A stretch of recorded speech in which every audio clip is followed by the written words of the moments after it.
الحمدللہ رب العالمین نحمدہ ونصلی علی رسولہ الکریم اما بعد فوز باللہ من الشیطان الرجیم بسم اللہ الرحمن الرحیم کہ مسلمانوں میں سب سے بڑی جو خامی ہے وہ ہے یقین کی کمی اور شک و شبہ رکھنا کہ آقا علیہ الصلوۃ والسلام کی جو پیشن گوئی ہے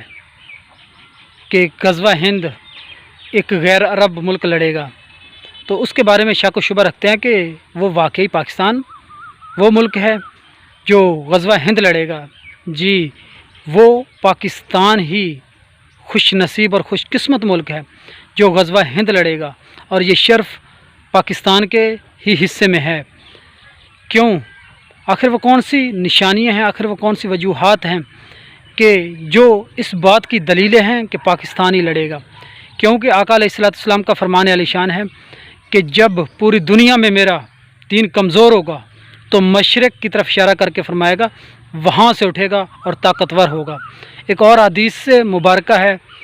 کہ جس کا مفہوم ہے کہ آقا علیہ الصلوۃ والسلام کا ارشاد گرامی ہے کہ غیر عرب میں سے اللہ تعالیٰ ایک قوم اٹھائے گا، یعنی عجم میں سے ایک قوم اٹھائے گا جو اسلحہ میں بہتر ہوگا اور فوج میں برتر ہوگا۔ اس کے ذریعے اللہ تعالیٰ دین حق کے حیا اور ملت اسلامیہ کی نشاط ثانیہ کرے گا۔ اور ایک آقا علیہ الصلوۃ والسلام کی ایک اور بھی حدیث ہے کہ میری امت کے لوگ ہند اور سندھ پر حملہ کریں گے اور فتح کریں گے۔ ایک اور بھی آقا علیہ الصلوۃ والسلام کی حدیث ہے جو اس بات کی سب سے بڑی دلیل ہے کہ واقعی وہ پاکستان خوش نصیب اور خوش قسمت ملک ہے کہ جو غزوہ ہند لڑے گا اور تمام عالم اسلام کا قلعہ بنے گا اور عالم اسلام کی سربراہی کرے گا۔ کہ آقا علیہ الصلوۃ والسلام کا ارشاد گرامی ہے، آپ فرماتے ہیں کہ میری امت یعنی میرے امت کے مسلمان جو ہندوستان کو فتح کرے گا، پھر وہی جو فوج ہوگی وہی جا کر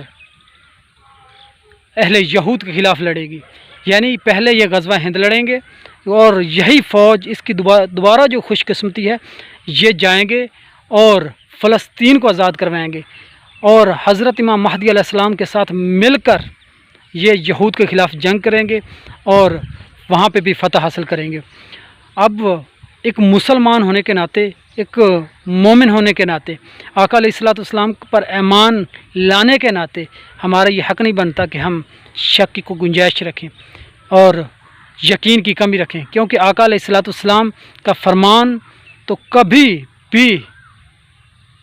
نہ حق نہیں ہو سکتا، جھوٹ نہیں ہو سکتا، زمین الٹی ہو سکتی ہے، آسمان گر سکتے ہیں، لیکن آقا علیہ الصلوۃ والسلام کا فرمان ایک انچ نہ اوپر ہو سکتا ہے نہ نیچے ہو سکتا ہے، اور ایک انچ بھی اس میں شک کی گنجائش ہی نہیں رہتی، کیونکہ یہی ہمارا ایمان ہے۔ تو یہ وہ وجوہات تھی، یہ وہ نشانیاں تھی جس کے بارے میں کہ وہ واحد ملک پاکستان ہی ہے جو خوش نصیب ہے، خوش قسمت ہے، جو غزوہ ہند لڑے گا۔ اب اس کی اور بھی نشانیاں ہیں جن کی وضاحت ہے کہ آقا علیہ الصلوۃ والسلام کی جو حدیث ہے کہ میرا دین جب کمزور ہوگا پوری دنیا میں تو مشرق سے اٹھے گا، اور جب یہ اٹھے گا تو تمام عالم اسلام پہ پھیلے گا اور تمام عالم اسلام کا محور اور مرکز بنے گا، اس کا قلعہ بنے گا اور تمام عالم اسلام کا سربراہی کرے گا۔ اس کے ذریعے تمام اقوام عالم پہ اللہ تعالیٰ انہیں سربراہی نصیب کرے گا۔ تو یہ محض اتفاق نہیں ہے، یہ پورا انتخاب ہے اللہ تعالیٰ کی طرف سے۔ کیونکہ یہ 27 ماہ رمضان المبارک لیلۃ القدر کی شب کو وجود میں آیا یہ ملک پاکستان، تو 27 رمضان المبارک لیلۃ القدر کی رات کو جو بھی اللہ تعالیٰ کی طرف سے احکام ہوتے ہیں وہ مضبوط ہوتے ہیں، مستحکم ہوتے ہیں، اور اللہ تعالیٰ کا انتخاب ہوتے ہیں، اللہ تعالیٰ کی طرف سے مخصوص ہوتے ہیں۔ یہ پاکستان بھی اللہ تعالیٰ کی طرف سے مخصوص ہے۔ دوسرا، آقا علیہ الصلوۃ والسلام کی حدیثیں ہیں جن کے مطابق کہ مشرق کی جانب اور سعودی عرب اور عرب کے مشرق کی جانب یہ واحد ملک اسلامی ریاست پاکستان ہی ہے۔ ایک اور بھی مماثلت پائی جاتی ہے کہ پاکستان اور سعودی عرب کی جو ریاست تھی مدینہ منورہ، یہ 1400 سال پہلے مدینہ میں اسلام کے نام پہ لی گئی پہلی ریاست مدینہ تھی۔ ٹھیک 1400 سال بعد اسلام کے نام پہ لی گئی دوسری ریاست وہ پاکستان کی ریاست ہے۔ یہ دوسری مماثلت اس کی پائی جاتی ہے کہ مدینہ منورہ اور پاکستان ایک ہی زبان کے لفظ ہیں، یعنی اس میں مماثلت پائی جاتی ہے کہ فارسی زبان کا لفظ ہے پاکستان، جس کا مطلب ہے پاک رہنے کے پاک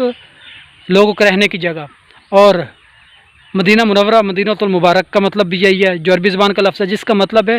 پاک لوگوں کے رہنے کی جگہ، اور یہ اسلام کے نام پہ لی گئی دونوں ریاستیں ہیں۔ تو یہ محض مماثلت نہیں ہے بلکہ اللہ تعالیٰ کی طرف سے انتخاب ہے، اور یہ انتخاب جو صرف اور صرف ہماری خوش قسمتی، ہماری خوش نصیبی ہے کہ ہم اس کا قابل تو نہیں تھے، اللہ تعالیٰ نے ہمیں اسے کہ قابل بنایا اور ہمیں یہ خوش نصیبی اور خوش قسمتی بخشی۔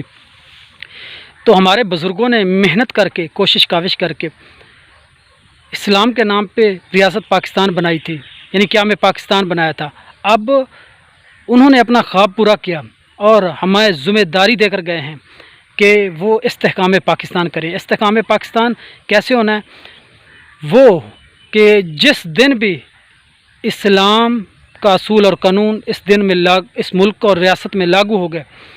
اور اسلام کے مطابق زندگی گزارنا شروع کر دی، تو یہ